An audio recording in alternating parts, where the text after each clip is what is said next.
Assalamualaikum warahmatullahi wabarakatuh. Halo semua, perkenalkan nama saya Sulprayogo. Saya biasa dipanggil Yogo. Di sini, seperti yang kita ketahui, sudah dapat dilihat dari cover video ini adalah mengenai tahapan sintesis protein. Apa sih itu tahapan sintesis protein? Tahapan sintesis protein adalah tahapan-tahapan di mana kita membuat atau memproses membentuk protein. Tahapan-tahapan dalam membuat protein bisa disaksikan di video animasi berikut ini. Transkripsi terjadi di nukleus dengan DNA digunakan sebagai template atau cetakan untuk membuat mRNA dengan bantuan enzim RNA polimerase. Proses transkripsi terdiri dari 3 tahapan, yakni inisiasi, elongasi, dan terminasi. Yang pertama adalah inisiasi.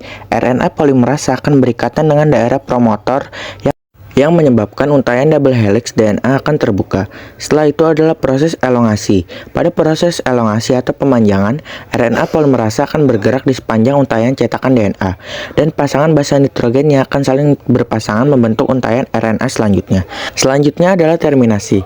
Setelah RNA polimerase mencapai daerah terminator, proses transkripsi selesai, sehingga RNA polimerase dan untaian DNA akan terpisah dan dengan hasil transkripsi yaitu mRNA.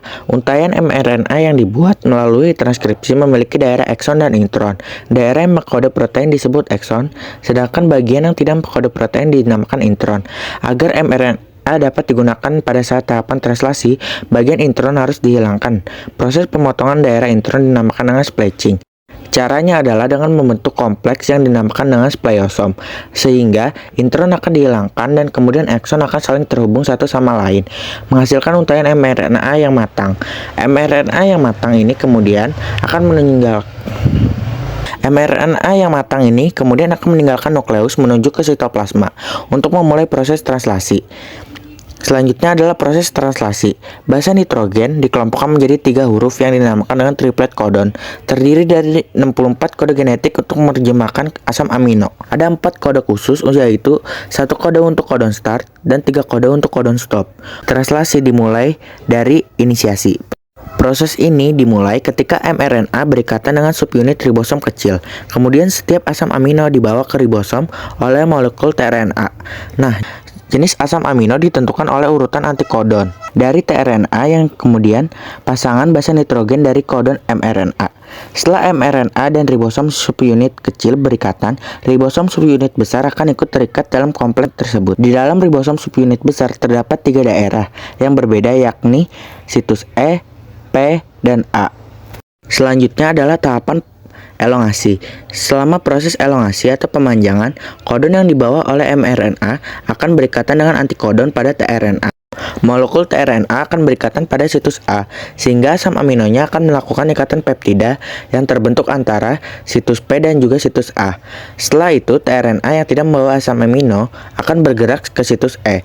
Hal ini menyebabkan situs A menjadi kosong dan siap menerima molekul tRNA. Berikutnya, proses elongasi atau pemanjangan akan terus berlanjut hingga terdapat codon stop. Selanjutnya adalah terminasi. Ketika sudah terdapat codon stop, maka faktor pelepasan akan berikatan dengan situs pada codon stop, sehingga polipeptida akan dilepaskan oleh tRNA, kemudian seluruh kompleks akan saling memisahkan diri, dan dihasilkanlah protein yang siap digunakan. Sangat menarik sekali bukan video tahapan-tahapan sintesis protein menggunakan animasi tadi. Semoga itu dapat menambah wawasan teman-teman semua dalam belajar biologi kali ini. Sebelumnya, mohon maaf apabila ada kesalahan kata dalam berucap maupun yang sengaja maupun yang tidak sengaja. Kurang lebihnya mohon maaf. Wassalamualaikum warahmatullahi wabarakatuh. Dadah semua. ありがとうございます。